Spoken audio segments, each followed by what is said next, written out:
ភ្នំក្រោមអេកូរីសត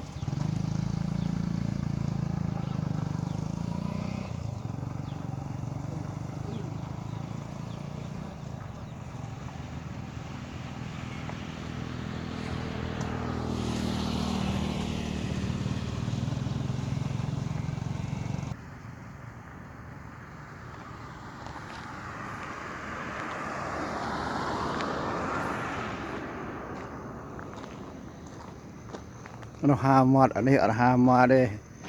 ញឹម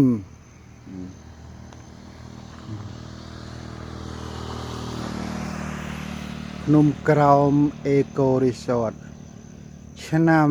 2019ស្រឡះធ្លេវមកថ្ងៃនេះ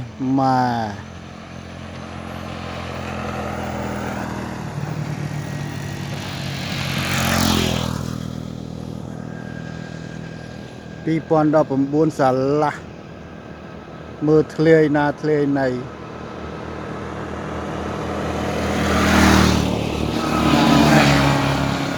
មក2025មក5ឆ្នាំ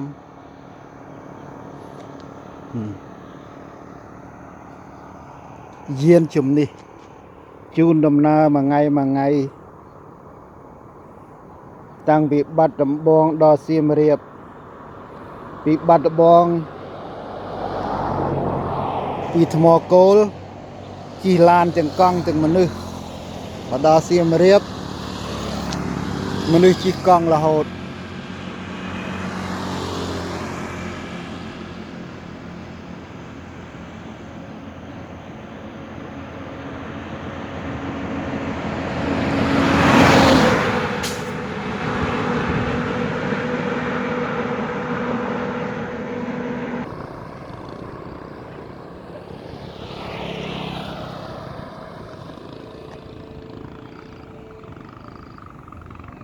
ទៅជាមានកន្លែងលំហែកាយ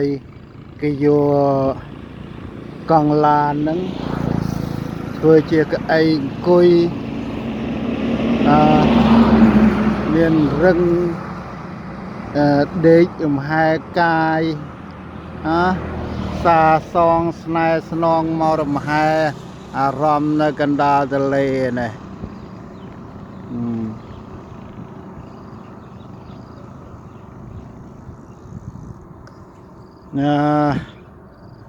សត្វលោកឆ្លាតស្រីស្អាតជិះកង់ហាត់ប្រាណ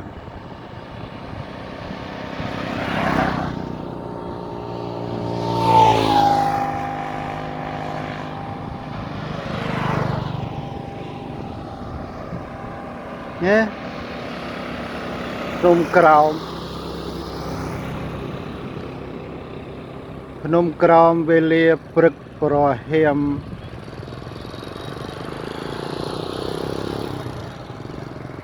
ម៉ោង 7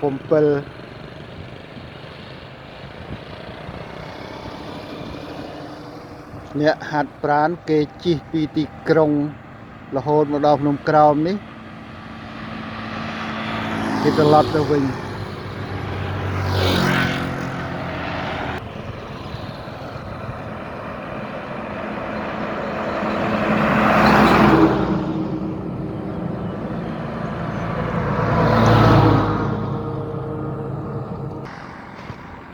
ចំការឈូក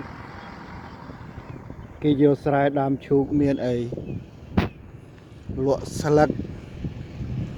លក់កៅអៅឈូកលក់ផ្លែឈូក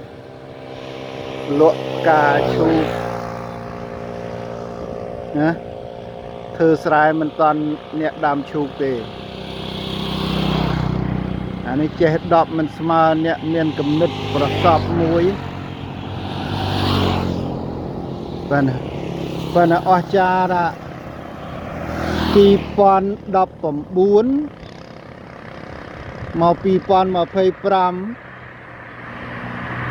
ដើមឈើនឹងវាលឿនមែនតើដើមឈើនឹងវាលូតលាស់លឿនមែនតើ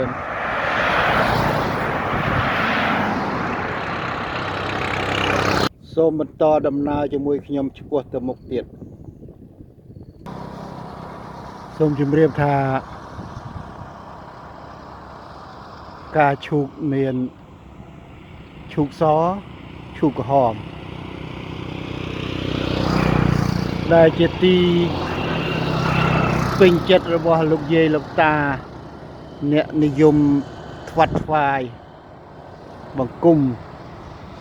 អ្នកនិយមគោរពទំនៀមទម្លាប់ពេលដើរទៅអង្គរវត្តក្តីគ្រប់ប្រាសាទគេតែងតែកាន់ផ្កាឈូកមកបាច់ណាដូច្នេះអ្នកលក់ហ្នឹងគឺថាអង្គុយរាប់លុយមកសៀមរាបគេនិយមផ្កាឈូក